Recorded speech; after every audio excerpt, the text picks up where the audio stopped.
I would like to start by acknowledging the traditional owners of the land on which we are meeting. The City of Melbourne respectfully acknowledges the traditional owners of the land we govern, the Wurundjeri Woiwurrung and Boonwurrung Boonwurrung peoples of the Kulin Nation, and pays respect to their elders past and present. We acknowledge and honour the unbroken spiritual, cultural and political connection they have maintained to this unique place for more than 2,000 generations. We accept the invitation in the Uluru Statement from the Heart and are committed to walking together to build a better future.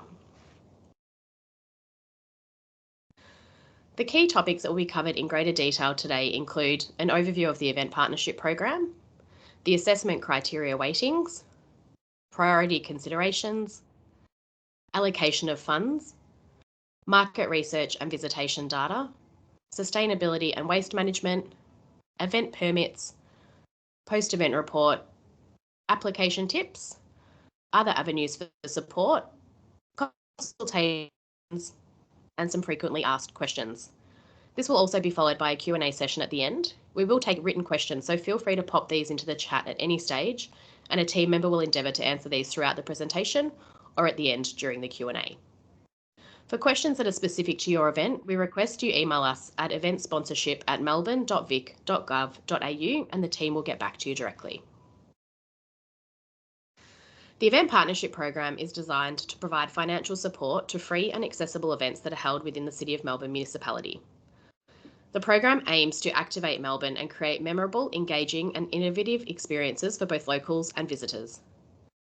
City of Melbourne categorises all events into tiers to ensure the application and assessment is equitable and reflective of the level of investment.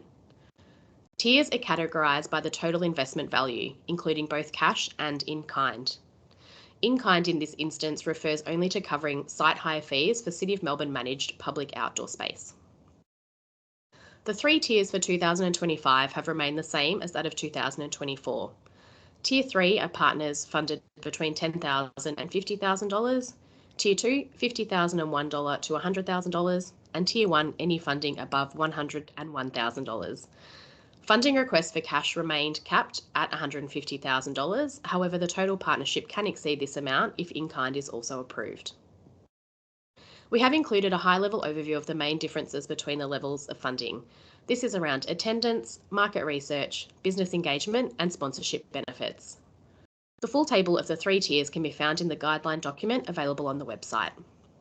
We have made a slight change to business engagement for 2025 by removing a set number of businesses to engage with, and instead we will work with successful applicants to provide meaningful engagement for local businesses.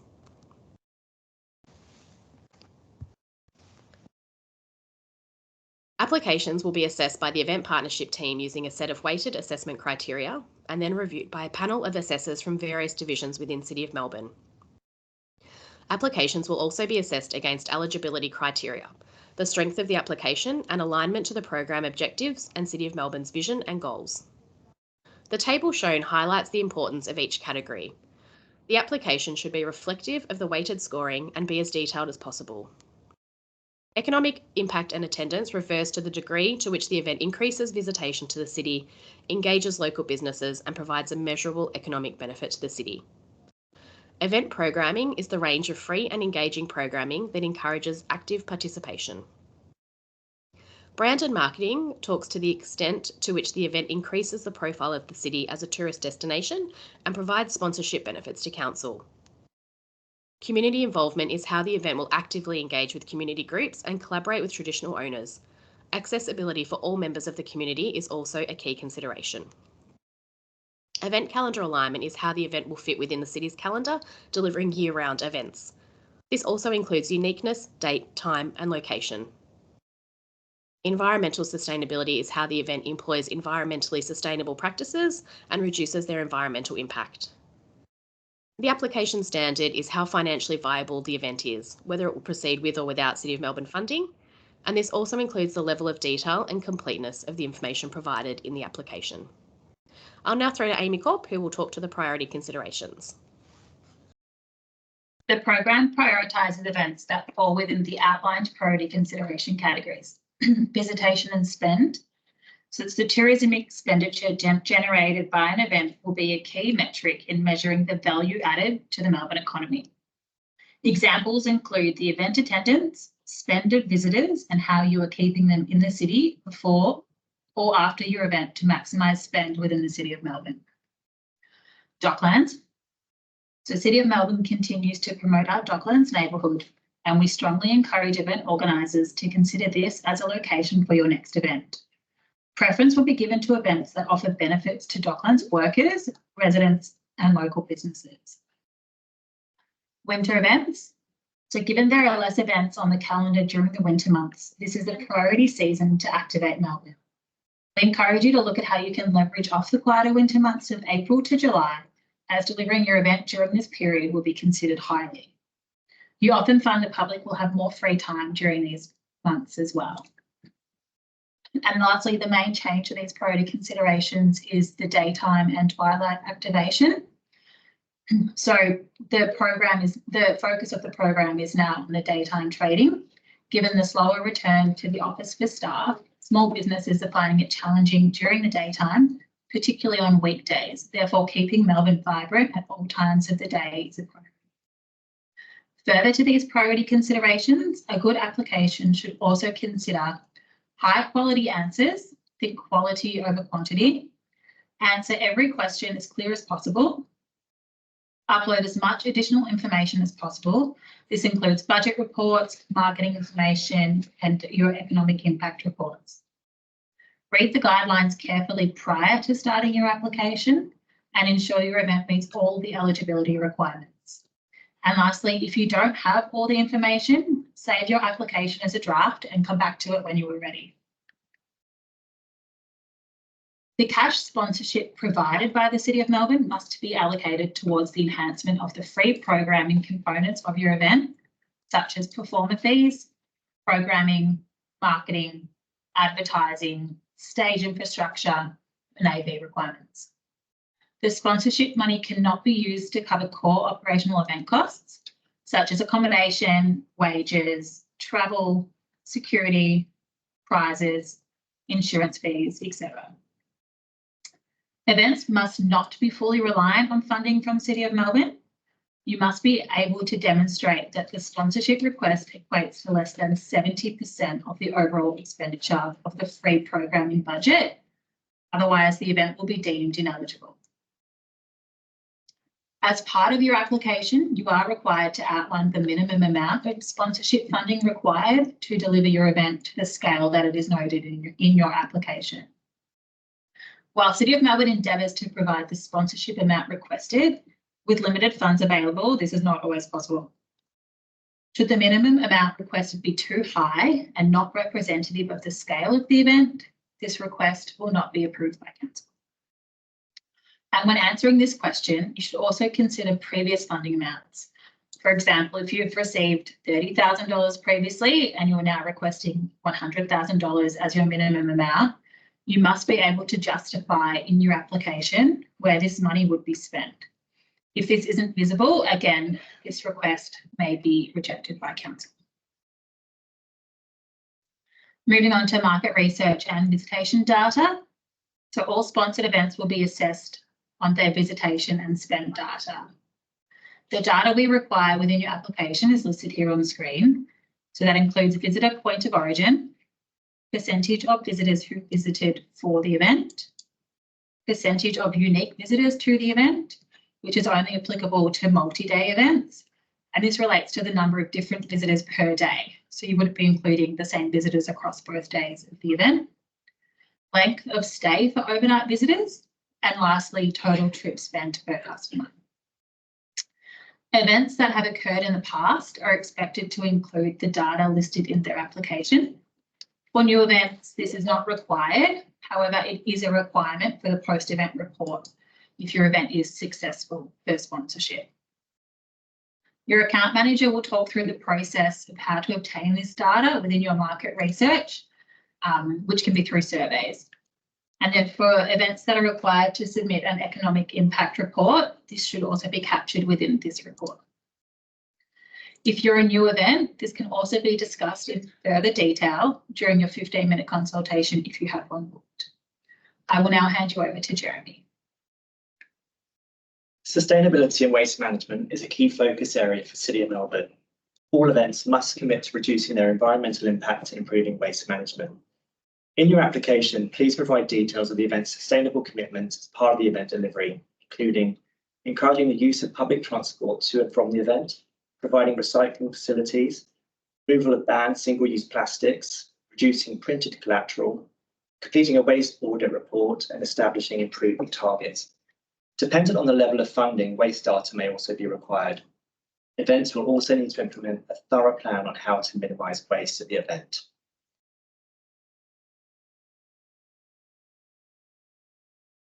Event permits.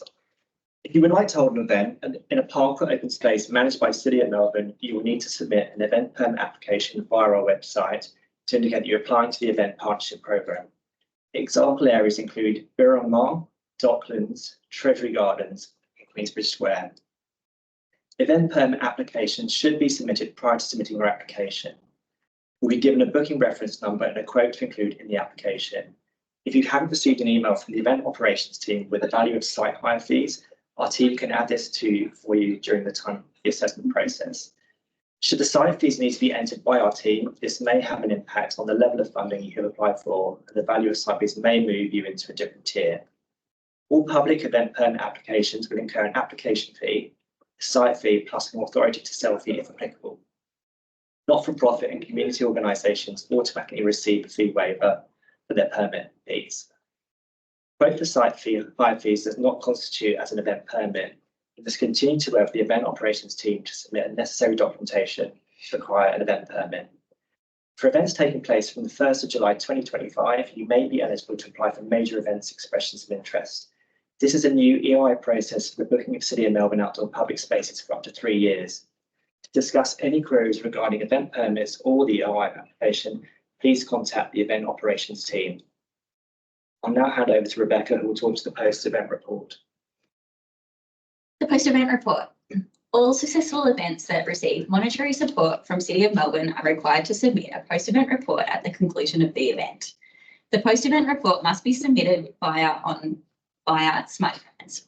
Sponsored events are expected to provide evidence that the KPIs outlined within the agreement were achieved. Examples of evidence may include an event budget, invoices, images of the sponsorship benefits delivered, visitation data, and images of different bins provided, etc.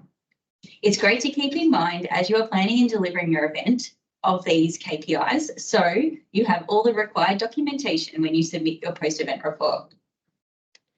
Usually 4 to 8 weeks are given to complete these reports dependent on your sponsorship tier.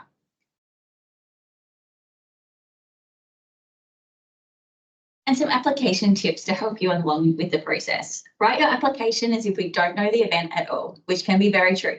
We have new team members, new panel members, and don't presume that we know your event well. Your event can only be assessed based on the application submitted in Smarty Grants. Get the basics right. Spend time ensuring your budget is balanced, where all costs are accurate and reasonable. Include all sources of income that's confirmed and unconfirmed, required to fund the cost of the event. Expenditure, include all expenses in the budget, highlighting where City of Melbourne sponsorship will be allocated.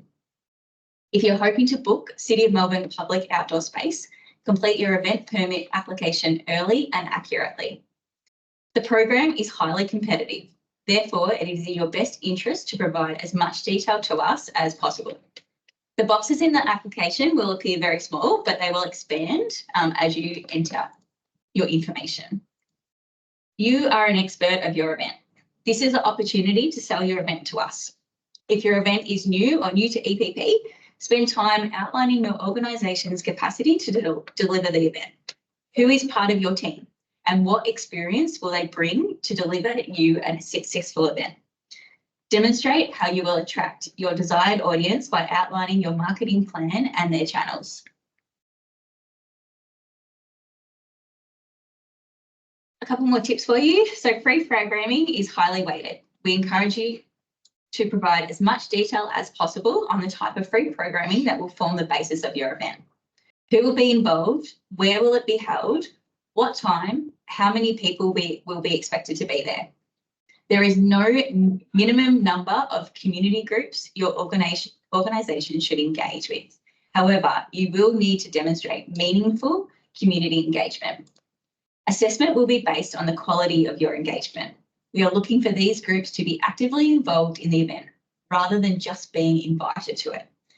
This includes volunteering opportunities and also inviting groups to be involved in your event programming.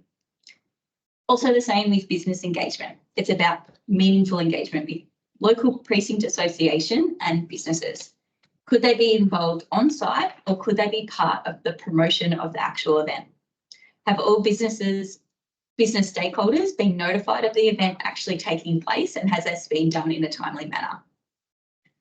And could the actual engagement with the local precinct group help this?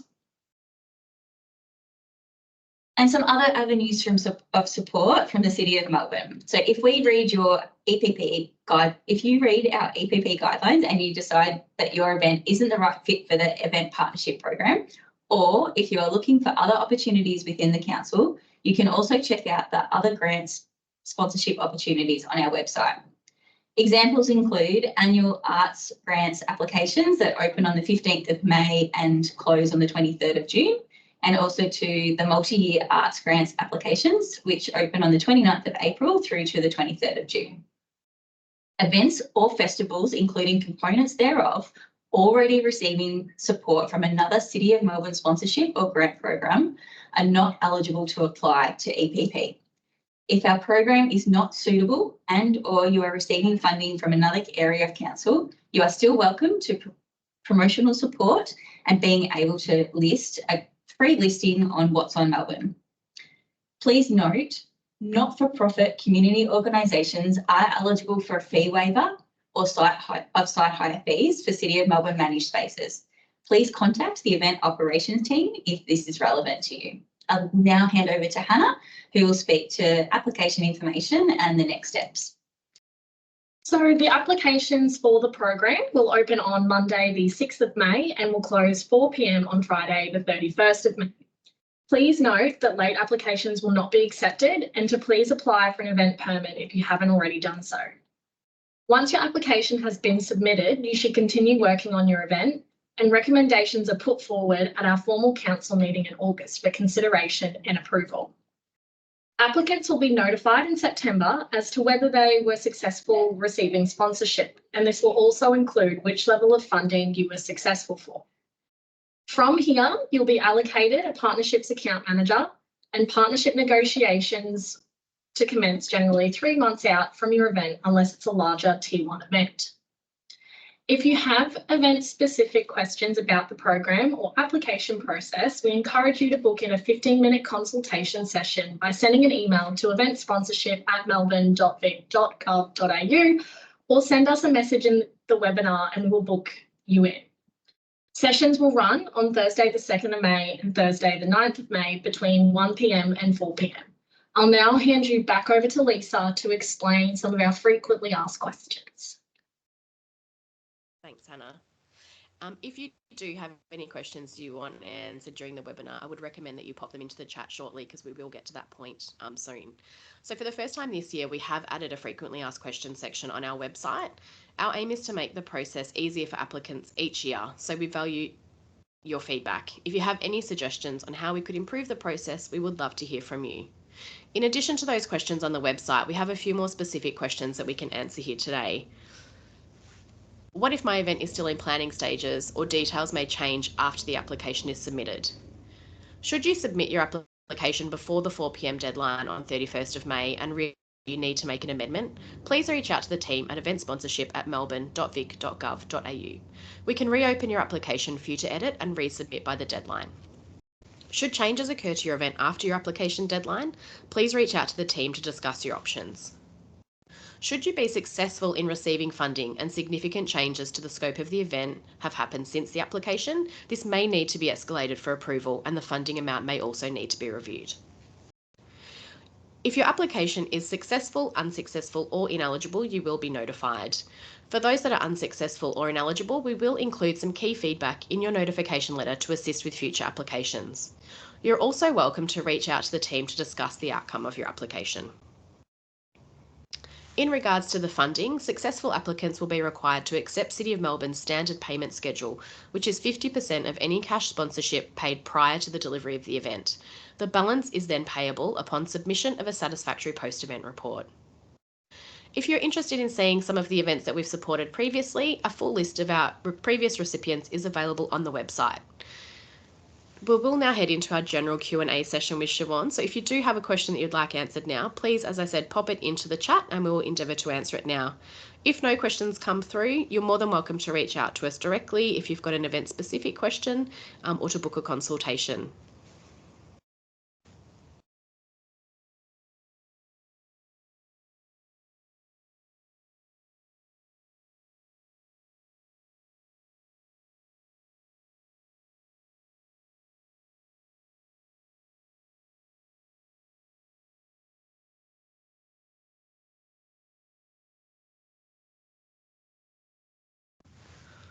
It doesn't look like there's anything coming through into the chat, so I'm happy to give it another minute or so if anyone wants to pop something in there.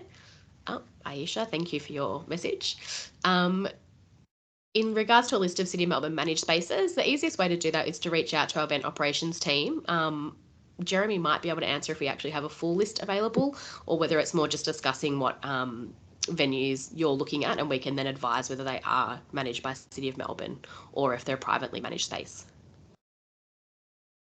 So there isn't a full list that we could, but if you have any inquiries about what spaces you like, definitely reach out to the event operations team and they can tell you if that's a common managed space. Thanks, Jeremy. Grace has asked if there is a specific time period when events can be held. So events need to be held between the 1st of January and the 31st of December 2025. That's what this funding period is for, Grace, but they can be held at any day, any time throughout that period.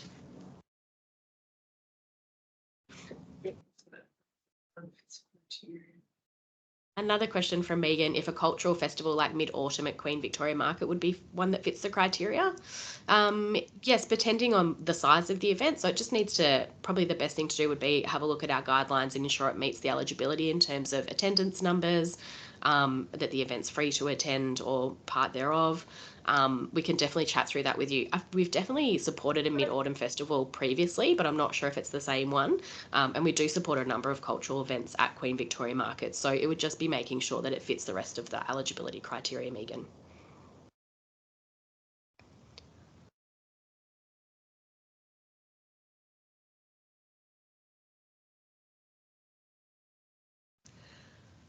If there's no other questions coming through, I would just like to thank you all for taking time out of your day to come and hear more about the Event Partnership Program for 2025.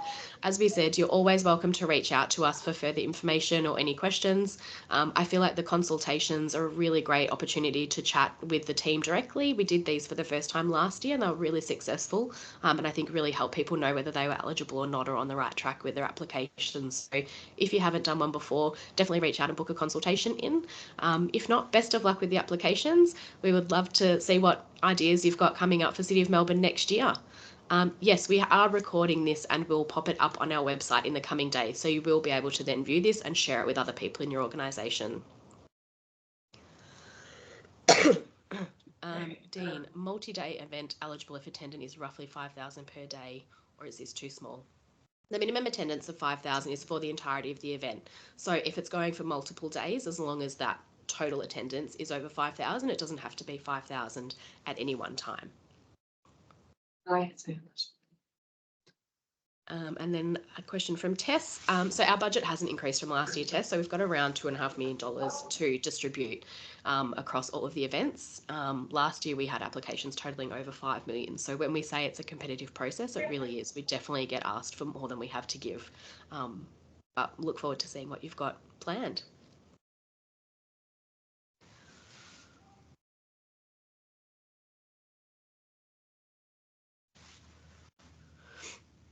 Well, thank you again for everyone that joined us today. Apologies for my croaky voice. I'm coming in hot from home while I'm unwell, but I hope we've given you the information that you need. And as we said, please reach out if you need anything further.